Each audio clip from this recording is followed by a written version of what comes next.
kenalin nama saya Sri Wahyuni dari jurusan Administrasi Publik, Fakultas Ilmu Sosial dan Ilmu Politik, Universitas Sultan Ageng Tirtayasa. Di sini saya tidak sendiri, saya bersama kedua rekan saya. Yuk kita kenalan dulu.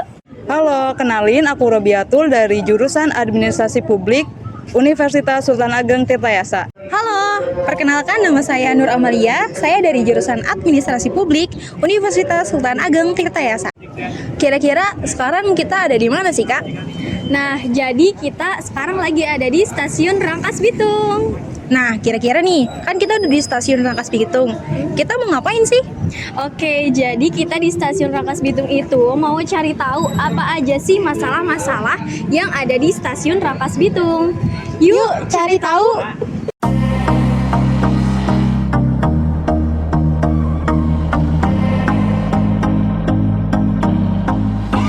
I used to believe we were burning on the edge of something beautiful, something beautiful. Selling a dream, smoking mirrors keep us waiting on a miracle, on a miracle. They go through the darkest of days, having to heartbreak away. Never let you go, never let me down. Oh, it's been a hell of a ride, driving the edge of... Namanya siapa teh? Ayunani. Ayunani, ya, dari Jakarta, arah Jakarta ya. Iya, sebelumnya kenalin ya, nama saya Sri Wahyuni dari Untirta. Ya, di sini ada tugas buat apa sih namanya? Mencari masalah yang ada di tempat ini gitu, masalah publik lah istilahnya tuh. Terus ini kan tadi Teteh dari Jakarta ke Rangkas ya. Nah, saya mau nanya tentang fasilitas yang ada di Rangkas, stasiun Rangkas ini gitu. Kira-kira tuh keadaannya tuh kayak gimana sih? Misalkan kayak di sini kan lagi rame nih, tempatnya kayak nggak cukup, atau misalkan tempat duduknya nggak ada, atau misalkan nggak muat gitu, kan banyak orang ya. Menurut aku di sini kurang ini sih, fasilitasnya kurang bagus ya, soalnya apalagi cuacanya panas gitu kan, harusnya mestinya di sana dipasangin tempat duduk biar orang-orang kalau misalkan mau nunggu jemputan bisa duduk di situ, terus dikasih plafon kalau bisa depan itu pelang rangkasnya gitu biar bisa biar agak teduh gitu. Selebihnya udah sih menurut aku stasiun ini kayak stasiun-stasiun biasanya udah. Kalau misalnya buat pelayanannya gimana teh? Kayak misalkan lelet gak sih? Kayak kita mau ngetep mesinnya kayak lemot gitu atau gimana, pernah nggak kayak gitu? Enggak, normal aja. Normal. Berarti untuk fasilitas itu masih kurang, tapi pelayanannya masih bagus gitu, bagus ya. Oke. Jadi sarannya tadi ya, gimana teh, diulangin lagi? Tempat duduk di depan biar kita bisa nunggu kan, nggak duduk di sini. Apalagi di sini kayaknya nggak ada toilet ya, jadi kayaknya itu bapak-bapak pipis di belakang, jadi bau pesing gitu. Oh iya. Jadi kalau bisa mah toiletnya di luar gitu ya, ada disediain. Iya benar. Oke. Teteh makasih ya. Ini Dari mana? Dari Untirta sama. Oh, Tirta juga. Iya, Jurusan apa? aku PPKN. Oh, PPKN. Ya, kita dari Administrasi Publik. Apa PT ya? Iya, santai aja. Ya, aku mau nanya, kan Teteh kan udah lama belum sih kayak di apa sih namanya? Bidang layanan kereta api di sini. Semenjak kuliah sih menggunakannya transportasi kereta sama bis. Cuma kalau pulang itu seringnya naik kereta. Terus kalau itu dari mana? Aku dari Serang nanti ke Bekasi. Oh, dari Bekasi pulang ya?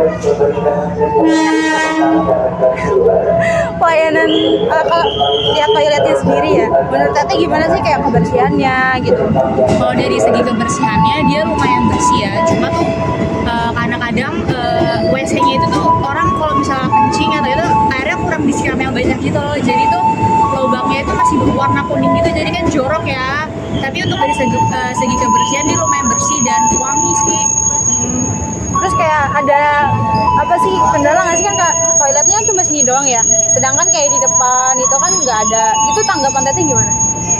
Seharusnya harusnya ditambah ya, karena kan kalau misalnya orang-orang yang habis transit dari mau ke KRL, mereka pasti kencing-kencing dulu atau bersih-bersih dulu tuh kadang-kadang numpuk gitu loh, jadinya kita yang mau buru-buru juga harus nunggu dulu kan, itu sih. Sama airnya kecil, punya lama jadinya.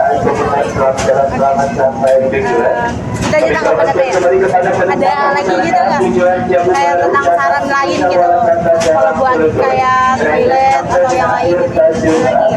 Sarannya sih mungkin ditambah lagi ya kamar mandinya 1 atau 2, dan jadi itu meminimalisir kumpulan orang kan, jadinya mereka juga bisa cepat-cepat untuk buang air kecil atau bisa cepat-cepat naik kereta kalau misalnya udah selesai itu sih, sama kebersihannya aja. Terima kasih ya Teh. Sama nanya-nanya tentang apa penutupan jalan yang pembangunan JP itu kemarin-kemarin. Sebelumnya makasih juga udah mau ditanya-tanyain ya Pak sama saya sama teman-teman. Makasih banyak loh Pak. Iya. Mungkin langsung aja Pak. Yang pertama itu gimana sih tanggapan Bapak terkait penutupan jalan ini? Oh, sangat mengganggu sekali, Neng. Iya. Soalnya orang yang lewat itu kebanyakan kan dari situ. Terus kenapa ditutup juga gitu? Orang mau pada sibuk bikin jalan, kok ini nutup jalan. Dampaknya sangat ini terasa. Oh, kalau bisa mah jangan ditutup gitu. Soalnya sangat mengganggu, sangat kerasa sekali sama pedagang kaki lima khususnya. Apalagi sama sih semua kena dampaknya. Jualan Dampaknya jadi, itu untuk pedagang sama yang cari nafkah di sini apa aja sih Pak? oh semuanya. Kayak yang pemukiman ini nih harus muter deh kalau mau kesini ke Empang. Iya. Terus pedagang sepi, pembelinya berkurang. Iya, iya. Jadi Gitu dampaknya sangat kerasa ya buat pedagang yang ada di sini. Iya. Terus Sangat terasa sekali. harapan Bapak buat pemerintah untuk kedepannya Ya, terkait kalau- pengelolaan di sini itu apa Pak? Kalau bisa, kalau mau nutup jalan itu lihat-lihat dulu. Ini kan ngeganggu gitu. Iya. Kalau ditutup, yang lewat ini otomatis kan tertutup ya dari sini ke sana nggak bisa. Iya, betul. Dari Barata ke sini nggak bisa. Kalau bisa lihat-lihat dulu, jangan asal nutup aja. Jadi harus perlu dipikirin lagi gitu Iya. ya Pak dampaknya. Udah sih Pak, itu aja Oh, iya, cukup. iya. Itulah beberapa permasalahan publik yang kami temui di stasiun Rangkas Bitung. Saran dari kami yaitu pemerintah perlu benar-benar memikirkan dampak dari suatu tindakan atau kebijakan yang sudah dibuat agar dampaknya tidak merugikan masyarakat. Kemudian bagi pengelola PT KAI Stasiun Rangkas Bitung untuk lebih ditingkatkan lagi fasilitas, sarana prasarana, serta kualitas pelayanannya untuk kemudahan dan kenyamanan para penumpang di Stasiun Rangkas Bitung.